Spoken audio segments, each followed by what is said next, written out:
like you.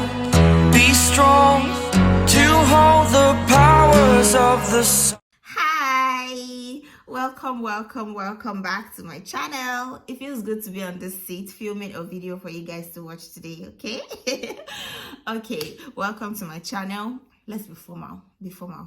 Welcome to my channel. My name is Olasubomi Ojo. In case you're seeing my face for the first time, you're welcome.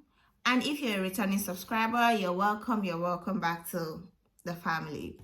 So in today's video, I'm going to be filming a content based on the request I got in one of my videos that I posted on this channel about the things you're expected to do as a healthcare assistant in the UK. So this video is going to be about showing you how to use some of the materials and equipment, and it's going to be like a theoretical, verbal, practical video, if there's anything of such. So because I'm going to be using the diagram I see on my laptop to analyze, so you would have like an idea of what and what to prepare for when you resume your duty as a healthcare assistant in this place or in any other place. So if you're interested in that kind of content, please sit back, relax, keep watching. Let's enjoy the video together, okay? And if you've not subscribed to my channel, please subscribe to the channel so you can also get more information about my own life experience and the experiences of other people that I've met with who have been willing to share their own experiences while I put it together and film for you guys on here, okay?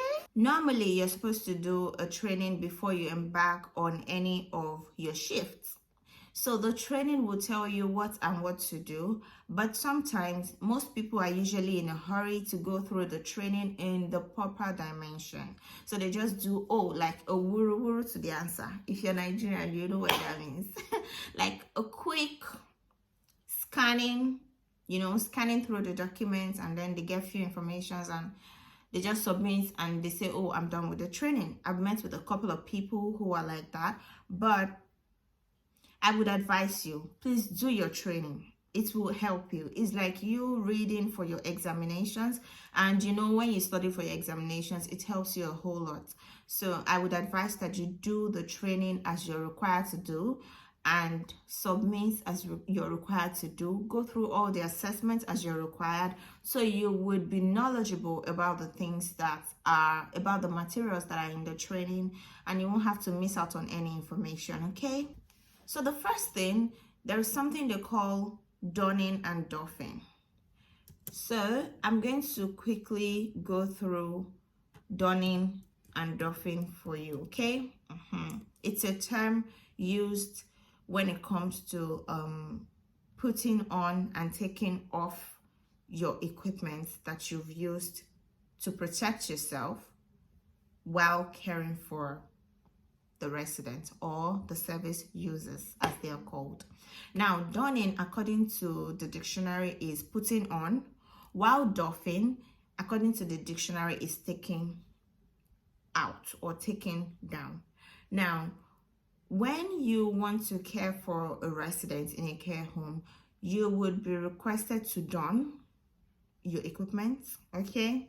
So I would put you through a step-by-step guide of what to do. Some homes have the instructions on the wall, while some homes do not have those instructions. But now we're just going to assume that you are working your first shift in a home that does not have instruction, okay? So you'll be required to put on gloves. You'll be required to wear a face mask, and you'll also be required to wear an apron.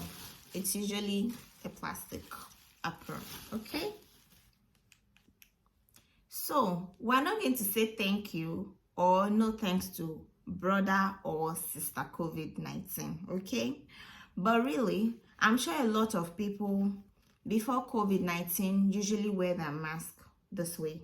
I mean, the white part outside, while this part inside. I'm sure a lot of people were like that, and of course, that's not the right way to wear your mask. So I'm just going to show you that now almost everybody knows how to wear their mask properly, but I'll just show you that just to reiterate the information. So take a look. Can you see this part? So can you see the rope? It looks like it's tilted in. So you're expected to put on your mask this way.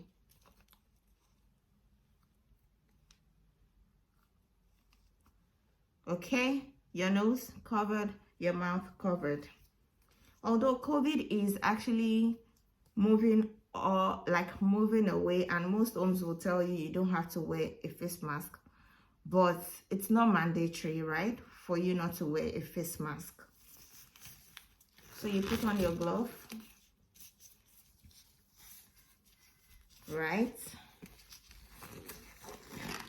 Of course, you pick a glove that is your size, so there will be no part of your hand that is not protected or water seeping through. This is not my size, but you get what I'm saying, right? And now, this is the tricky thing. I will tell you one thing that happened to me on my first shift. I got there, I pulled this out, right? It's usually in a roll, and for some homes they would have pulled it out and turn it into like pieces. So you just pick a piece, you wear, and then you go. So when I got there on my first shift, I rolled it out. The thing kept on rolling, and as it was rolling, I was rolling. So I rolled out 2, and I did this thing. This was what I did. Normally, you know, you're supposed to tie your apron to the back, right? So your girl was looking for the ropes to tie, but apparently this is the wrong way. And I was not the only one who experienced this, because truth be told, it was like I have never seen a plastic apron in my life before. That's the truth. So, but thankfully, I was able to find my way around it. So originally, when you're rolling, you would look out for the demarcation dots. Now I'm trying to search for the demarcation dot of this. This is the demarcation dot. It's right here. There are demarcation dots on this one. But if you're not careful, you just keep rolling. But there are. So, see? Can you see? Can you see? You see? But if you're not careful, you will not know that there is a demarcation dot there. And the people who have been in the business for a long time in this environment will just look at you like, what's she doing?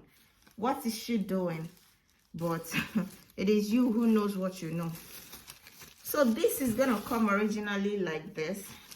Now, when I tore it and I got the demarcation dot, I tore it. I still did not know that I was supposed to open the seal up here, right?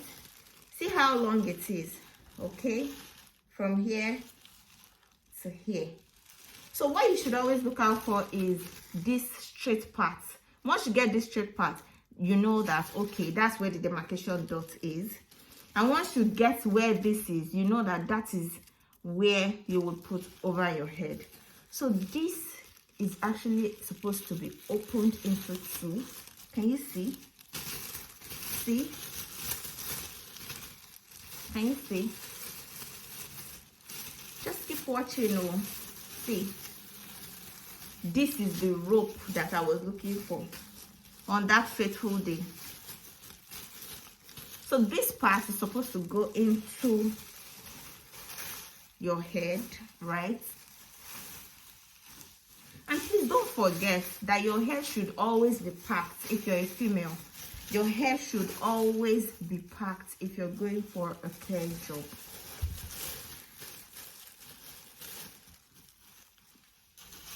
So can you see? I put it through my head. It came this way. This is my rope that I'm expected to tie. And then I'll tie my rope like this. This is me donning Now, I'm going to tell you a simple trick. When you see donning, D-O-N-N-I-N-G, the D should be for dress in your mind.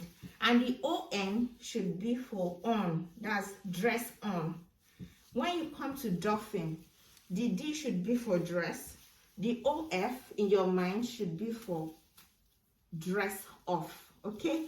That's just a simple trick. Can you see? See? So this is to protect me from, even if I have to use anything, liquid, water or anything, this will protect my own scrub from getting wet, okay? And this will protect my hands from having direct contact with anything I am rubbing or applying on the body of the service user who is the resident. And this will protect me and the residents. It will protect the residents from getting, if there are any spills or fluids from my side, and it will also protect the residents in case, it will protect me from the residents in case they are talking and they have spills from getting into this part. Now, some homes will even give you like face shields, right? That one that comes this way with a transparent shield. But since COVID is already moving away gradually, thanks to God, most homes do not have those things available again. So now this is for donning. And for you to doff, I'm just going to quickly show you for you to doff. Now for you to doff, you're expected to take out your plastic apron first, okay? A lot of times, why you have a plastic apron is for you to tear it off. So now, I'm just going to do the tear off thing. I'm not going to untie it at the back, so I'm just going to tear it off for you to see. And there are usually yellow boxes where you can trash all these things after use. So this is expected to be taken off like this. Can you see? I already tore it off. And I'm supposed to hold it in front, tear it out. Can you see? It's easy to take off. Wrap it, right? Wrap it. I'm now expected to take off my glove next. Can you see? Take off. My hands were protected with this glove, so my hands are clean, right? So I'm expected to go to the back of my hair, bring out my face mask, and then drop it in the yellow box. So that explains how to doff and don, okay? Please, there is also a blue plastic. The white plastic, you will find it usually on the hallways of the home. While this blue plastic, you will only find it in the kitchen area. The blue plastic apron is for you. It's the same thing. See? Can you see? Remember what I showed you earlier? Can you see? So this blue plastic is supposed to be worn when you are serving a meal. Breakfast, lunch, dinner, supper, depending on who are on duty, okay? So that's when the blue plastic is supposed to be worn. And they usually have tea time, depending on the home. That's when this blue plastic apron is supposed to be worn, okay? Please don't go and wear blue plastic apron when you're supposed to wear a white plastic apron. And don't wear a white plastic apron when you're supposed to wear a blue plastic apron. They already know what is happening to you if you mix it up. So that serves that. Another major thing, another major equipment or machine that is used in a care home is the stand aid hoists or the stand aid machine. Now, what's a stand aid supposed to do? I'm going to go to Google, our best friend, to read it out for you. Now, it says a stand aid, also known as a sit-to-stand lift, is a patient handling tool that helps people with limited mobility to stand up from a seated position. now that we have the definition out of the way, so when you want to pick out or pick up a resident or an individual from their bed, from the chair, or from any position that is different from sits, from standing, and the person has limited mobility, you have to use the stand aid to avoid breaking the person's legs, bones, to avoid all those things and stories that touches the heart. So you have to use a stand aid for that purpose, okay? This is a picture of the stand aid. The picture of the stand aid is going to be on my screen, either here or there, whichever is going to be on the screen. And it will be there till I finish explaining or analyzing how a stand aid should be used. The stand aid is a machine, right? Like I said earlier. So once you get the stand aid, there are stand aids that will just help you grip the person's back, like you. Okay, I'm just going to use this one, right? There is a stand aid sling, is, you know, like this. Now imagine this is the sling. The sling will go behind the person's back, right? The sling is supposed to stand at this part, or at the stomach part. So the sling also has like an handle. The handle, your stand aid machine has another thing that you can use, like a handle that a person can hold. It is very strong. So the sling that has the handle of the sling has green, yellow, and red, and also gray. Gray is the main handle, but the green, yellow, and red is for you to control the distance with which the person is sitting and the distance of the machine itself. So let's assume this is the sling. I will put, let's assume I'm using green. I'll put the green one, put it there, put the second green one that is on this side there. There is a remote. The remote is what you will use to control the person up or down. So you control the person up, and don't forget, there is also like a standing platform where the person can place his or her feet. Don't forget to always put their feet on that thing. Everything is in the diagram that I'm displaying here at the moment. So once you put the person's feet on there, you will then use your remote, put the person up. So it's going to pull the person up, no matter how heavy. It's going to pull the person up till they are standing. So you would have their chair, either their chair, their wheelchair, or their bed would already be close to you, definitely. So once you use that sling that you've put in the handle, you use the remote, the person is in a standing position already. You just place the person gently onto the wheelchair or onto their bed to sit down. That's for the one that has just the sling that goes through this part of their body, okay? Now, there is another sling that has this one, right? And it also has one that you can put underneath their lap, So that one, you would know the difference between that one. When you see the single one, I would also attach a picture of that. When you see the single one, that one will now be like there will be like an extension down here, a long rope too, that would go like a long belt. Belt is better to use. That would go under their lap, their two laps.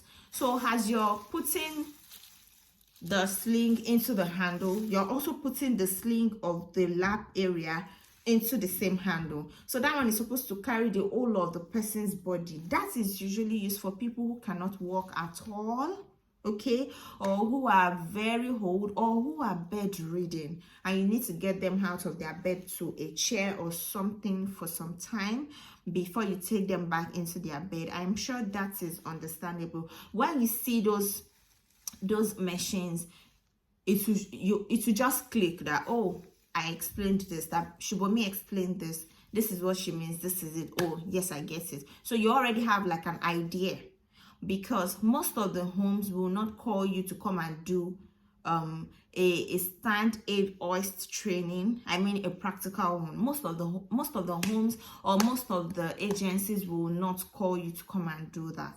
So they feel like, oh, because you are a healthcare assistant, you should have that understanding, because it's one of the major machines that is used in this business. So you have to know about it. There is one that is just a single sling, and there is one that has a sling that will hold the person's back and hold the thighs. The one for the back is just to make them stand, and the one for the lap and the back is to carry them completely. Of course, you don't want to use your own human power to carry a whole individual. Your shoulders, your back, your hand, I pray they will not go home with you. So definitely you want to use machines that are provided by the homes, just to protect yourself and also to prevent you from hurting the service user or the residents that you're trying to lift. Now, another thing you should know, like a simple understanding, is the Medicat laundry trolley. Yes, the laundry trolley.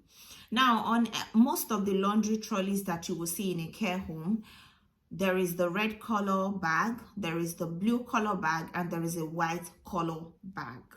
The picture I would also insert, yes, I will also insert the picture of that on. So according to this picture that is here, can you see that there is a blue, a red, and a white bag in this laundry trolley?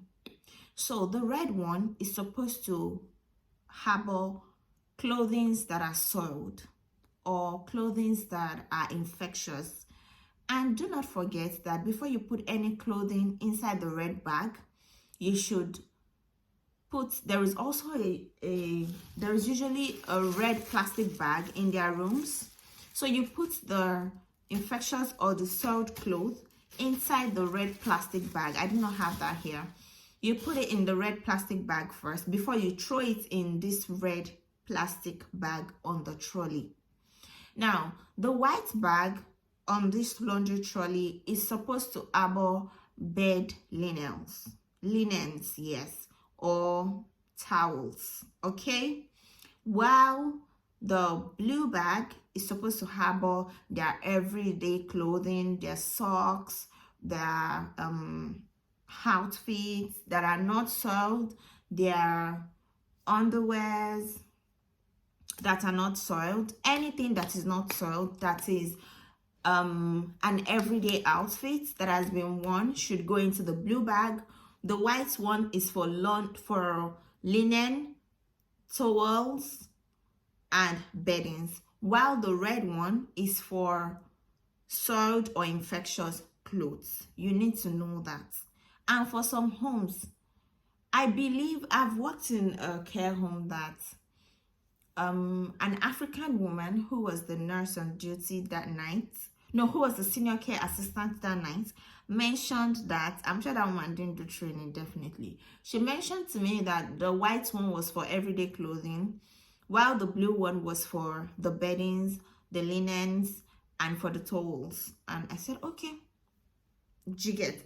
But if I was going to defend myself that night, I would say, oh, this was what I was trained on. Probably I would have helped her. But because she was kind of adamant, she was all those African women that, you cannot say anything or correct them. You just have to go by what they've said. She was the senior care assistant on duty. So I just put it in what she requested. I mean, the way she requested I put it was the way I put it. So, and that solved it. And I was okay. But for your own understanding, and because you were trained, red bag sold, white towels, beddings, linens, blue bag everyday outfits.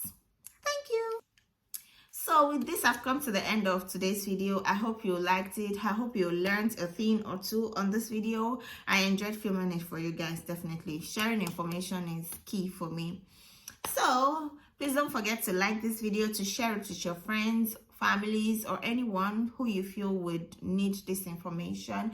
And don't forget to turn on your notification bells so you'll be notified in case I post a video at any time.